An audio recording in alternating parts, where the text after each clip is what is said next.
Hello my dear family. రోజు ఈ మాట చెప్పకుండా రోజే గడవకుండా ఉంది. మరి నాకు మీకెలా ఉందో మరి మీరే చెప్పాలి. హలో మై డియర్ ఫ్యామిలీ అంటూ రోజు మిమ్మల్ని పలకరిస్తూ ఉన్నాను కదా. మరి నా ఫ్యామిలీ కోసం నేను ఈ పని చేయాలి అని అనుకొని మరి ఈ వీడియో చేస్తూ ఉన్నాను. అదేంటి అంటారా? ఈ మధ్య మనం చాలా వరకు వింటున్న టాపిక్ ఏంటి? Online scamming. అవునా కదా? ఆన్లైన్ స్కామింగ్స్ ఎంతగా మోసం చేస్తూ ఉన్నారంటే జనాలని ఫోన్లు చేసి కానీ లేదా ఒక్కొక్కరికి ఒక్కోలాగా ఈ స్కామ్లు అనేవి జరుగుతూ మారుతూ ఉన్నాయి కదా. ఇప్పుడు కొత్తగా ఈ ఏఐని ఉపయోగించి స్కామర్స్ ఈ స్కామ్స్ చేసేసి మనలాంటి మధ్యతరగతి అలానే చదువు రాని వాళ్ళు వీళ్ళందరూ కూడా అలాంటి వాళ్లకు టార్గెట్. ఇంతేకాదు, ఇక కొత్త స్కాముల్లో అయితే పెద్ద పెద్ద జాబ్ చేసే వాళ్ళే, అంటే పెద్ద పెద్ద రాజకీయ నాయకులు కానీ లేదా పెద్ద గవర్నమెంట్ జాబ్ హోల్డర్స్ కానీ ఇలాగనమాట పెద్ద పెద్ద పదవులు వాళ్ళ దగ్గర ఉన్నాయంటే వాళ్ళకు డబ్బులు అనేది కూడా చాలా ఉంటాయి కదా. ఈ విధంగా స్కాములు చేయడం మొదలుపెట్టారు. ఇవన్నీ కూడా మీకు ఈరోజు వీడియోలో చెప్పాలి. ఏ ఒక్క స్కామ్ గురించైనా మర్చిపోతానేమో, నాకు తెలిసినవి అంటే నాకు ఒక్కదానికి జరిగినవే కాదు, ఇవి చాలా మందికి జరిగినవి, నా చుట్టుపక్కల వాళ్ళకి, మా వారికి, ఇలాగ నేను విన్నవి అన్నీ కూడా ఈ విధంగా రాసుకొని మరీ లిస్ట్ తయారు చేసుకొని మీ ముందరికి తీసుకొని వచ్చాను ఈరోజు. అంటే ఏ ఒక్క స్కామ్ గురించి మీకు తెలియకపోయినా నాలాగా అంటే అన్నీ నాకు జరిగాయని కాదు, అలాగా చదువు రాని వాళ్ళు అంతో ఇంతో చదువుకొని ఉద్యోగం చేసే మాలాంటి వాళ్ళకు కూడా ఈ స్కామర్స్ ఏమీ వదలట్లేదు. అలాంటిది పాపం చదువు రాని వాళ్ళకు కాల్ చేసి మీ పాస్వర్డ్ చెప్పండి, ఇప్పుడు మీ ఫోన్కి ఓటీపీ వస్తుంది, ఈ విధంగా స్కామ్లు అయితే పాపం వాళ్ళు ఏం తెలుస్తుందండి అలాంటి వాళ్ళకి. మరి నాలాగా ఏదైనా సరే ఒక వీడియో చేసి పెట్టి మన ఫ్యామిలీ మెంబర్స్కి ఈ వీడియోని అవేర్నెస్గా తీసుకొని వస్తే మీరు కూడా ఇలాంటి ఫ్రాడ్లకి ఈ స్కామర్స్కి చిక్కకుండా ఉంటారు కదా. ఈ స్కామర్స్ నుంచి బయటపడతారనే ఉద్దేశంతో ఈ వీడియోని అయితే చేస్తూ ఉన్నాను. ఓకేనా? మీరు ఏ ఒక్క స్కామ్ గురించి తెలుసుకోవాలన్నా కూడా తప్పకుండా వీడియోను పూర్తి వరకు చూడండి. పూర్తి వరకు చూస్తేనే కదా, ఒక్క స్కామ్లో ఇరుక్కున్నా కానీ చాలు కదండి. మనలాంటి మధ్యతరగతి వాళ్ళు ₹1 పోగొట్టుకున్నా మనకు ఎంత నష్టం చెప్పండి. సరే, అసలు విషయంలోకి వెళ్ళిపోదాము. ఈ మధ్య మనము చాలానే ఈ స్కామ్ గురించి వింటూ ఉన్నాం కదా. నాకు 2016లో అనుకుంటా, అప్పుడు నేను అకౌంటెంట్ అసిస్టెంట్గా పనిచేసేదాన్ని. సడన్గా వర్క్ చేస్తూ ఉన్నప్పుడు మధ్యలో ఫోన్ కాల్ వచ్చింది. ఫోన్ కాల్ వచ్చి అప్పట్లో ఇలా జరిగేవన్నమాట స్కామింగ్స్. మీకు అందరికీ తెలిసే ఉంటుంది. ఎవరికైనా మీలో కూడా ఈ విధంగా జరిగి ఉంటే తప్పకుండా కామెంట్ అయితే చేసేయండి. అప్పుడు కాల్ వచ్చింది. కాల్ వచ్చి నేను ఇలాగ పలానా మీకు ఎస్బీఐ బ్యాంక్లో అకౌంట్ ఉంది కదా, ఇలాగ మీ అకౌంట్ క్లోజ్ చేయబోతున్నాము, ఈకేవైసీ చేసుకుంటే సరిపోతుంది, సరే ఇప్పుడు మీకు ఒక ఓటీపీ వస్తుంది, ఓటీపీ చెప్తే సరిపోతుంది, మీరు మా బ్యాంక్కి ఏం రావాల్సిన అవసరం లేదు అని చెప్పి మన సెల్కి ఒక ఓటీపీ పంపేవాళ్ళు. అవునా? ఒకప్పుడు అంటే ఇది 2016-17 ఆ టైంలో జరిగిన విషయం నేను మీకు ఇప్పుడు చెప్తూ ఉన్నాను. అంటే స్టార్టింగ్ స్కామింగ్ అనేది ఆ టైంలో అలా ఉండింది. అలా చెప్తూనే నాకు తెలియదు, జాబ్ టెన్షన్స్లో ఉంటాం కదా మనము.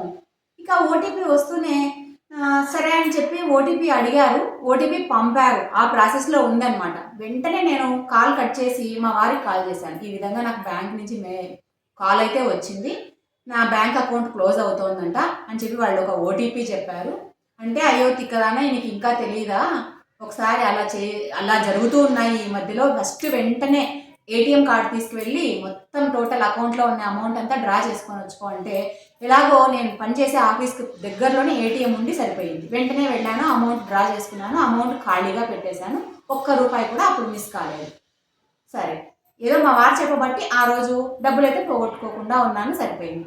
అలా కాకుండా పాపం పల్లెటూర్లలో ఉండి బ్యాంకులు ఎక్కడో ఉండి మీ బ్యాంకు అకౌంట్ క్లోజ్ చేస్తాము, ఇప్పుడు డబ్బులు నేను ఒక ఓటీపీ చెప్తా, ఓటీపీ చెప్తూనే మీ అకౌంట్ రెజ్యూమ్ చేసేస్తాము, పని చేస్తుంది అని అంటే చదువుకొని వాళ్ళు నమ్ముతారా నమ్మరా? తప్పకుండా నమ్ముతారు, ఓటీపీలు చెప్తారు, డబ్బులన్నీ పోగొట్టుకుంటున్నారు. ఇది ఒకప్పుడు అలా జరిగేది. తర్వాత 2019-20 ఆ టైంలో అప్పుడు ఇంకో రకంగా ఉంది. అంటే మనము ఆన్లైన్లో పర్చేస్ చేస్తాం కదా, అంటే ఫ్లిప్కార్ట్ కావచ్చు, అమెజాన్ కావచ్చు, ఇంకా ఎక్సెట్రా అన్ని ఆన్లైన్లో మనం పర్చేస్ చేసేటప్పుడు మనం అందులో మన ఏటీఎం కార్డ్ డీటెయిల్స్ అనేవి ఇస్తాం కదా. మరి అలా తీసుకున్నారో ఏంటో తెలియదు, కానీ అప్పట్లో మా వారి అకౌంట్ నుంచి అసలు ఇలాంటి ఓటీపీలు లేవు, ఏవీ లేవు. శాలరీ పడిన నెక్స్ట్ మినిట్ అకౌంట్లో నుండి 5,000 చేంజ్ అమౌంట్ ఆటోమేటిక్గా 2 ట్రాన్సాక్షన్స్లో కట్ అయిపోయింది. అసలు అర్థం కాలేదు. ఈవినింగ్ అమౌంట్ డ్రా చేసి శాలరీ వచ్చింది కదా, డ్రా చేసుకొని ఫీజులు అవి కట్టుకోవాలి మేము ఆ రోజు. సరే అని చెప్పి ఒకసారి అకౌంట్లోకి వెళ్ళి ఏటీఎం కార్డులో చెక్ చేస్తే అమౌంట్ లేదు. మొబైల్ ట్రాన్సాక్షన్స్లో ఒకసారి చెక్ చేస్తే ఒకసారి 2,000 చేంజ్తో ఒక ట్రాన్సాక్షన్ ఉంది, ఇంకో 2,300 త్రూ 2,400తో ఇంకో ట్రాన్సాక్షన్ ఉంది. ఈ విధంగా దాదాపు 5,000 వరకు అమౌంట్ లేదు, కట్ అయిపోయింది. వచ్చిన శాలరీ, అప్పట్లో వచ్చే శాలరీసే చాలా తక్కువ, అంటే 6,000 7,000 జీతాలు ఉండేవి. ఆ వచ్చిన డబ్బుల్లో ఇది కట్ అయిపోయింది. వెంటనే ఫస్ట్ మా వారు చేసిన పని ఏంటి అంటే బ్యాంకుకి వెళ్ళి ఈ విధంగా నా అకౌంట్లో ఇలా జరిగింది, ఈ 2 ట్రాన్సాక్షన్స్కి నాకు ఎలాంటి సంబంధము లేదు అని చెప్తే వాళ్ళు ఒక టోల్ ఫ్రీ నెంబర్ ఇవ్వడము, ఆ టోల్ ఫ్రీ నెంబర్కి మా వారు వెంటనే కాల్ చేయడము. సరే అని చెప్పి వాళ్ళు అక్కడ మనకు ఒక నెంబర్ అనేది ఇస్తారు. మన రిజిస్ట్రేషన్కి మనం అది కంప్లైంట్ రిజిస్ట్రేషన్ చేసినాం కదా, ఆ నెంబర్ అనేది ఇస్తారు. అది మనం సేవ్ చేసి పెట్టుకోవాలి. తర్వాత మళ్ళీ కొద్ది రోజులు ఉన్న తర్వాత మళ్ళీ మనం ఒకసారి వాళ్ళకు రిమైండ్ చేస్తే అప్పుడు మనకు తెలుస్తుంది అసలు మన కేసు ఏంటి అని. అప్పుడు తెలిస్తే అవి రెండూ కూడా అమెజాన్లో మనకు వాళ్ళు ఏదో అమౌంట్ పర్చేజ్ చేశారు. అసలు మనం అమౌంట్కి ఓటీపీ కూడా చెప్పలేదు, చెప్పకుండానే అమౌంట్ కట్ అయిపోయింది. అది సెకండ్ ఇన్సిడెంట్, మా ఇంట్లో జరిగిన సెకండ్ ఇన్సిడెంట్ అన్నమాట. ఇక అప్పటి నుంచి మేము ఈ విధంగా ఆన్లైన్లో మనం ఏమైనా సరే కార్డ్ డీటెయిల్స్ కానీ ఓటీపీలు చెప్పుకోవడాలు కానీ ఇవన్నీ కూడా మానేసాము. అంటే 2 సార్లు బుద్ధి వచ్చింది కదా, ఇక అప్పటితో అది మానేసాను. తర్వాత కొంచెం 2021 ఆ టైంలో మీషోలో నేను జాయిన్ అయ్యాను. యాక్చువల్గా నేను రీసెల్లింగ్ చేస్తాను, చాలా రోజుల నుంచి రీసెల్లింగ్ చేస్తాను. 4-5 ఇయర్స్ దాటి చాలా రోజులు అయింది నేను రీసెల్లింగ్ చేస్తాను. మీషోలో కూడా నేను నా అకౌంట్ని రిజిస్ట్రేషన్ చేసుకున్నాను. మీషో నుంచి సడన్గా ఒక కవర్ అనేది ఇంటికి వచ్చింది. అంటే మీకు 4 లక్షల విలువ చేసే కార్ ఒకటి తగిలింది, వీలైతే మీకు తప్పకుండా నేను నా దగ్గర వీడియో కూడా నేను అప్పట్లో తీసి పెట్టాను. అంటే ఆ కవర్ ఓపెన్ చేసినప్పుడు నేను ఒక వీడియో కూడా తీసి పెట్టాను. తప్పకుండా ఒక నా గ్యాలరీలో ఉంటే మాత్రం అక్కడ నేను పక్కన యాడ్ చేస్తాను. ఎందుకంటే ఈ మధ్య ఫోన్ ఫుల్ స్టోరేజ్ అయ్యిందని చెప్పి నేను చాలా వీడియోలు డిలీట్ చేశాను. ఏమన్నా దాంట్లో పోయి ఉంటే నేను యాడ్ చేయలేను, కానీ ఒకవేళ కనుక నా ఫోన్లో ఇంకా ఆ వీడియో ఉంటే ఈ పక్కన యాడ్ చేస్తాను చూడండి. ఒకటి కవర్ వచ్చింది, కవర్ వచ్చి గిఫ్ట్ వోచర్, ఇది మీకు మీషో నుంచి వచ్చింది. 4 లక్షల విలువ చేసే కార్ వచ్చింది మీకు గిఫ్ట్గా. దానికి ఒక చిన్న పైన మనకు ఒక స్కానర్ ఇస్తాడు. ఇది స్కాన్ చేసుకుంటే మీ ఫోన్లో మనకి ఆ గిఫ్ట్ అనేది తప్పకుండా వస్తుంది. స్కాన్ చేసి ఇంత అమౌంట్ పే చేయాలి, పే చేస్తే మీకు గిఫ్ట్ వస్తుంది, లేదా ఈ గిఫ్ట్ ఈ 4 లక్షల కారు వేరే వాళ్ళకి తగులుతుంది అని చెప్పి అక్కడైతే మ్యాటర్ ఉంటుంది. మనం ఎప్పుడైతే దాన్ని స్కాన్ చేసామా మన ఫోన్ అనేది హ్యాక్ అయిపోతుంది, దాంట్లో ఉన్న పాస్వర్డ్లు అకౌంట్ డీటెయిల్స్ అన్నీ కూడా పోతాయి. ఇదే నాకు తెలుసు, అంతకుముందే నేను 2-3 వీడియోస్ చూశాను, ఈ యూట్యూబ్లో వేరే వాళ్ళు చేసి పెట్టిన వీడియోస్ చూశాను, నాకు తెలుసు కాబట్టి నేను స్కాన్ చేయలేదు. ఒకవేళ దీని మీద అవగాహన లేకపోతే వాళ్ళ పరిస్థితి ఏంటి? స్కాన్ చేస్తారా చేయరా? డెఫినెట్గా చేస్తారు. అందుకనే నేను ఈరోజు యాక్చువల్గా నేను పరమాన్నం వీడియో పెడదాము అనుకున్నాను. అసలు ఆ పరమాన్నం వీడియో ఈరోజు కాకపోతే రేపు పెడతాను, రేపు కాకపోతే మన్నాడు పెడతాను. కానీ ఈ వీడియో నేను నాకు తెలిసిన వెంటనే, అంటే ఈ స్కామ్ల గురించి నేను నైట్ నాకు ఇంకో విషయం తెలిసిన వెంటనే ఫస్ట్ మీకు వీడియో చేయాలి, వీడియో చేసి మీలో అవేర్నెస్ తీసుకురావాలి అని వెంటనే ఈ వీడియో చేస్తూ ఉన్నాను. ఇప్పటికి 3 స్కామ్ల గురించి చెప్పాను, అవునా? ఫస్ట్ వచ్చేసి నాకు ఫోన్ కాల్ నుంచి వచ్చింది, బ్యాంక్ నుంచి, బ్యాంక్ అకౌంట్ క్లోజ్ చేసిన. రెండోది మా వారికి మా ప్రమేయం లేకుండానే అమౌంట్ కట్ అయిపోయింది 5,000. ఆ 5,000 వచ్చిందా లేదా అనేది కదా కంప్లైంట్ రేస్ చేసిన తర్వాత దాంట్లో నుంచి మాకు ఫస్ట్ ఒక ట్రాన్సాక్షన్ అమౌంట్ అయితే వెనక్కి తిరిగి వేశారు అకౌంట్లో. బ్యాంక్ వాళ్ళు మరి ఎలా చేశారో నాకు ఏంటి ప్రాసెస్ అనేది తెలియదు, కానీ ఒక అమౌంట్ 2,000 చేంజ్ అమౌంట్ అయితే మాకు వచ్చేసింది. మిగతా అమౌంట్ నాకు తెలిసినంత వరకు రాలేదని అనుకుంటూ ఉన్నాను. ఒకవేళ దాని గురించి మా వారిని అడిగి చెప్పేస్తాను. థర్డ్ది మీషో నుంచి చెప్పాను. నెక్స్ట్ 4th వచ్చేసి రీసెంట్గానే, అంటే ఒక 1 year బ్యాక్ నుంచి ఈ స్కామ్స్ స్టార్ట్ అయ్యాయి. ఏంటి? కొరియర్స్. ఈ మధ్య మనం చాలా ఆన్లైన్ షాపింగ్ చేస్తూ ఉన్నాం కదా, ఏం కావాలన్నా ఆన్లైన్లో పర్చేస్ చేస్తూ ఉన్నాం. అవునా? ఆన్లైన్లో మనము అసలు ఏమీ ఆర్డర్ పెట్టుకోకుండానే మన ఇంటికి ఒక కొరియర్ కవర్ వస్తుంది. ఇవి 2 రకాలు 3 రకాలు జరుగుతూ ఉన్నాయి ఇందులో కూడా, ఈ కొరియర్స్లో కూడా. ఎలాగా, మీకు ఆన్లైన్ నుంచి ఒకటి మీ కొరియర్ ఆర్డర్ చేశారు, దానికి ఇప్పుడు ఓటీపీ చెప్తే మేము తీసుకొని వస్తాం, ప్రాసెస్లో ఉంది, ఈ విధంగా ఒకటి వస్తుంది. మనం ఓటీపీ చెప్తానే మన అమౌంట్ పోతుంది మన అకౌంట్లో నుంచి, అంటే మన ఫోన్ హ్యాక్ అయిపోతుంది. నెక్స్ట్ సెకండ్ థింగ్ ఏంటి అంటే, అసలు మనం ఆ ప్రోడక్ట్ ఆర్డర్ చేసిందాం అయినా మన అడ్రస్కి కొరియర్ వస్తుంది, మనం అమౌంట్ వాటికి పే చేస్తాం. దాంట్లో రాళ్ళో ఏవో అసలు ఏమీ ఉండదు, ఖాళీ బాక్స్ని ప్యాక్ చేయడమో, లేదంటే రాళ్ళో ఇటుకలో మట్టో ఏదో ఒకటి ప్యాక్ చేసి ఉంటుంది. ఇది సెకండ్. అలాగా మనం ఎప్పుడైనా సరే మన ఇంటికి మనం ఆర్డర్ చేసుకోకుండా వచ్చిన కొరియర్స్ని అస్సలు రిసీవ్ చేసుకోవద్దు. అసలు రిసీవ్ చేసుకోవద్దు, వెనక్కి పంపించేసేయండి. మేము ఆర్డర్ పెట్టలేదు అని వాళ్ళకు మొహం మీద చెప్పేసి వాళ్ళని వెనక్కి పంపించేసేయండి ఫస్ట్. ఓకేనా? సెకండ్, ఫోర్త్ది కూడా చెప్పేశాను.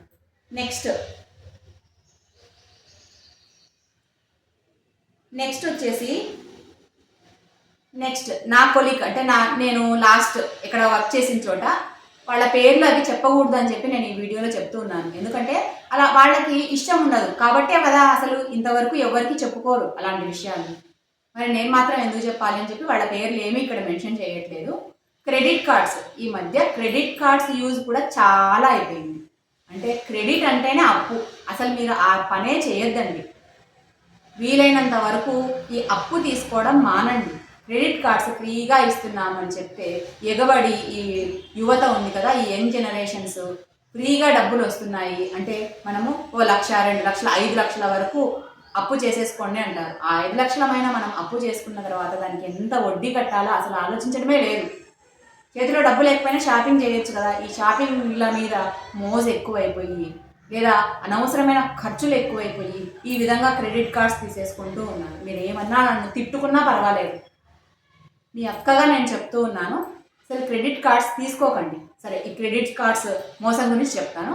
రీసెంట్గా మాకు తెలిసిన ఒకసారికి క్రెడిట్ కార్డు ఉంది ఆయనకి, దాదాపు దాంట్లో 5 లక్షల వరకు ట్రాన్సాక్షన్స్ చేసుకోవచ్చు ఆయన. సేమ్ ఇలానే ఒకరోజు ఫోన్ కాల్ వచ్చింది, తెలిసిన అదే ఈ స్కామర్స్ నుంచి ఫోన్ కాల్ వచ్చింది. ఈ క్రెడిట్ కార్డుకి ఈకేవైసీ కాలేదు, ఇంకా సక్సెస్ కాలేదు కాబట్టి ఇప్పుడు మేము మీకు ఒక ఓటీపీ పంపిస్తాము, ఆ ఓటీపీ నెంబర్ చెప్తానే ఈకేవైసీ కంప్లీట్ అవుతుంది అని చెప్పంగానే, అంటే మనం ఇట్లాంటివి మనం విన్నప్పుడు ఎవరైనా తిక్కవాళ్ళు చెప్తారా అట్లా ఓటీపీలు వచ్చి అని జనరల్గా మనం అనుకుంటాం. కానీ ఇలాంటి అవేర్నెస్ లేకపోతే ఖచ్చితంగా చెప్పేస్తాం. అంటే నీకు తెలియదు కదా అక్కడ మోసం జరుగుతోందని, నువ్వేమనుకుంటున్నావు, అది నిజం అనుకుంటున్నావు. అవునా? అది మనం నిజం అనుకుంటున్నాం, నిజమేనేమో, ఈకేవైసీ జరగలేదేమో క్రెడిట్ కార్డుకి అని చెప్పేసి ఆయన వాళ్ళు పంపించిన ఓటీపీ ఆయన ఫోన్లో చెప్పేశాడు. చెప్పంగానే 3 లక్షల రూపాయలు, ఎంత 3 లక్షల రూపాయలు ఇమీడియట్గా క్రెడిట్ కార్డు మీద కట్ అయిపోయింది. అసలు ఆయన బాధ వర్ణనాతీతం. ఆయన చెప్పని పోలీస్ స్టేషన్ లేదు, తిరగని సైబర్ క్రైమ్ ఆఫీసులు లేవు, ప్రతి ఒక్క దాంట్లో రిజిస్ట్రేషన్ చేశాడు, కంప్లైంట్ రేజ్ చేశాడు. తెలిసిన వాళ్ళు రాజకీయ నాయకులు అందరూ తెలుసు ఆయనకి, అందరి చుట్టూ తిరిగాడు. ఏం చేసినా ఒక్క రూపాయి కూడా ఆయనకు ఇంతవరకు రాలేదు. 3 లక్షల రూపాయలు. ఇంకో విషయం తెలుసా, స్కామర్ నెంబర్కి పదే ఈయన కాల్ చేసి, అంటే వాళ్ళు ఒక కమ్యూనిటీకి చెందిన వాళ్ళు, ఆ లాంగ్వేజ్లోనే ఆయన కాల్ చేసి, భయ్యా ప్లీజ్ భయ్యా నాకు పిల్లలు ఉన్నారు, నా డబ్బులు నాకు ఇచ్చేసేయి అని ఆయన ఫోన్ చేసి మళ్ళీ ఆ స్కామర్లతో కూడా మాట్లాడుతున్నాడు. మాట్లాడితే సాయంత్రం కాల్ చేయి వేస్తాం, రేపు కాల్ చేయి వేస్తాం, ఈ విధంగా ఆయనతో ఆడుకుంటున్నారు. 3 లక్షల రూపాయలండి. మనము పిల్లలకి 10 రూపాయలు ఇచ్చి ఏమన్నా కొనుక్కోవడానికి ఇవ్వాలంటే ఎంత ఆలోచిస్తాము. పిల్లలకి ఏదైనా కొనుక్కోవాలంటే 1కి 2 సార్లు ఆలోచిస్తాం. అదండి మరి మధ్యతరగతి జీవితం అంటే జీవించే వాళ్ళకి మాత్రమే తెలుస్తుంది. 3 లక్షల రూపాయలు ఆయన పోగొట్టుకొని లబోదిబోమంటూ ఉన్నారు. మేడం ఇలా జరిగింది, నాకు మీకు ఎవరైనా తెలిసింటే చెప్పండి అని ఆయన నాతో ఒకసారి చెప్పినప్పుడు చాలా బాధ అయింది. నాకు తెలిసిన నేను ఈ విధంగా చూస్తూ ఉంటాం కదా మనము యూట్యూబ్లో అవి సైబర్ క్రైమ్ జరిగినప్పుడు మనం ఏం చేయాలి ఏంటి అని. ఈ వీడియోలన్నీ కూడా నేను ఆయనకు షేర్ చేశాను. సార్ ఇట్లా ఇట్లా ప్రాసెస్ చేయండి, ఇలా చేస్తే మీ అమౌంట్ ఏమన్నా వస్తుందేమో అని చెప్పి. ఎన్ని చేసినాడు, ప్రతి ఒక్కటి చేసినాడు. ప్రతి ఒక్క సైబర్ క్రైమ్ ఆఫీసర్తో మాట్లాడాడు. ఏమీ లాభం లేదు, ఒక్క రూపాయి కూడా రాలేదు. సరే, నెక్స్ట్ ఇంకొక 2 ఇన్సిడెంట్లు ఉన్నాయి. వీడియో చివరి వరకు చూడండి. మీరు ఏ ఒక్క చిన్న ఇన్సిడెంట్ మిస్ అయినా కూడా మళ్ళీ మీకు జరిగితే నాది మాత్రం బాధ్యత కాదు. ఎందుకంటే నా ఫ్యామిలీ మెంబర్స్ బాగుండాలని కదా నేను ఈ వీడియో చేస్తూ ఉన్నాను కష్టపడి. అవునా కదా? నెక్స్ట్ రీసెంట్గా అంకుష్ బహుగుణ అనే ఇన్స్టాగ్రామ్ ఫేమ్ ఆయన. ఈ మేకప్ అవి నేర్పిస్తూ ఉంటాడు ఆన్లైన్లో. ఆయనకి ఒక ఫోన్ కాల్ వచ్చింది. ఫోన్ కాల్ వచ్చి మిమ్మల్ని డిజిటల్ అరెస్ట్ చేస్తున్నాం. అసలు ఈ డిజిటల్ అరెస్ట్ చేసేది దీని మీద మోదీ గారు రీసెంట్గా ఒక వీడియో కూడా పోస్ట్ చేశారు. కానీ ఆ వీడియో మనందరికీ రీచ్ అవ్వదు కదా. అంటే అందరూ చదువుకున్న వాళ్ళు అయ్యింటారు కదా, చదువుకున్న వాళ్ళందరూ కూడా చూసి ఉండరేమో నాకు తెలిసిన ఆ వీడియో. అసలు డిజిటల్ అరెస్ట్ అనేది లేదు అని మోదీ గారు రీసెంట్గా వీడియో కూడా రిలీజ్ చేశారు. ఒక పేపర్ ప్రెస్ నోట్ కూడా ఇచ్చారు. కానీ చాలామందికి ఆ విషయం తెలియకపోయి ఉండొచ్చు. అవునా కదా? ఆయనకు జరిగిన ఇన్సిడెంట్ గురించి చెప్పుకున్నాం. అంకుష్ బహుగుణ అనే ఇన్స్టాగ్రామ్ ఫేమ్కి మార్నింగ్ ఒక కాల్ వచ్చింది. ఇలాగా మీ వస్తువు చైనాకు వెళ్తూ ఉంది కొరియర్లో. ఆ కొరియర్లో చాలా మనకు చెప్పకూడని, అంటే ఇప్పుడు నేను వీడియోలో చెప్పకూడని, అంటే డ్రగ్స్ ఇలాంటి విషయాలు మనం మాట్లాడకూడదు కదా, అలాంటి వస్తువులు ఉన్నాయి కాబట్టి మిమ్మల్ని డిజిటల్ అరెస్ట్ చేస్తూ ఉన్నాము అని చెప్పి మార్నింగ్ నిద్ర లేస్తూనే ఒక ఫోన్ కాల్ వచ్చింది. ఆయన ఏమనుకున్నారు? భయపడిపోయాడు. అవునా, అలాంటి వస్తువులు నేను వేశానా అనేది ఆలోచించలేదు ఆయన. ఓహో అవునా, మరి ఇప్పుడు నేను ఏం చేయాలి అన్నట్లుగా క్వశ్చన్ అడగబోతుంటే వాళ్ళే రిప్లై ఇచ్చారు. ఏంటి, ఇప్పుడు మిమ్మల్ని డిజిటల్ అరెస్ట్ చేయబోతున్నారు, మిమ్మల్ని డైరెక్ట్గా ఆ పోలీస్ ఆఫీసర్కి కాల్ కనెక్ట్ చేస్తాను, మీరు మాట్లాడండి, ఏదో ఒకటి మీరు మ్యూచువల్ అండర్స్టాండింగ్స్ చేసుకొని దీని నుంచి బయటపడవచ్చు అని చెప్పినట్టుగా వాళ్ళైతే ఫోన్ కాల్ని ఇచ్చేశారు. ఈ ఏఐ ఇప్పుడు రీసెంట్గా చాలా డెవలప్ అవుతుంది కదా. ఏఐ వెనకాలంతా కూడా సెటప్ అంతా కూడా same as it is police స్టేషన్లో ఏ విధంగా వాళ్ళు కూర్చొని ఉంటారో అదే విధంగా ఉంటుంది సెటప్. ఎదురుగా కాకి బట్టలు వేసుకొని ఓ పెద్ద ఆఫీసర్ కూర్చొని మిమ్మల్ని డిజిటల్ అరెస్ట్ చేసేశారు, మీరు డిజిటల్ అరెస్ట్ అయ్యారు అని చెప్పి ఓ గన్ను చూపించి మిమ్మల్ని బెదిరిస్తారు. ఇప్పుడు ఏం చేయాలి అన్నట్టుగా మీరు ఎవరికి దిక్కుతోచదు కదా. ఇప్పుడు మనల్ని అరెస్ట్ చేశారంటే ఎలా ఉంటుంది మనకి పొజిషన్, ఆ సిచ్యువేషన్ ఎలా ఉంటుంది? అసలు మనం టెన్షన్ పడిపోతాం. ముందు ఆయన కూడా అదే అయ్యారు. ఇలా వాళ్ళని మాటలతో పెట్టి వాళ్ళు ఇన్ని బాగా మాటల్లోకి దించేసి అది ఇది అని చెప్పి లాస్ట్కు ఆయనను ఏ విధంగా చేశారంటే, ఆయనకు వచ్చే ప్రతి మెసేజ్, ప్రతి ఫోన్ కాల్, ప్రతి ఒక్కటి కూడా స్క్రీన్ రికార్డ్ మాకు షేర్ చేయాలి, వితౌట్ మా పర్మిషన్ లేకుండా నువ్వు ఎవరితో మాట్లాడకూడదు అని చెప్పి ఆయనని ఫుల్ వీళ్ళ కంట్రోల్కి తెచ్చేసుకున్నారు. ఆయన వచ్చిన ప్రతి కాలు, ప్రతి మెసేజ్ అన్ని స్క్రీన్ రికార్డింగ్ వీళ్ళకి షేర్ చేయడం మొదలుపెట్టాడు. ఈ విధంగా ఇలా జరుగుతూ ఉంటే ఒక కాలింగ్ బెల్ రింగ్ అయ్యి వాళ్ళు ఎవరో వచ్చారు.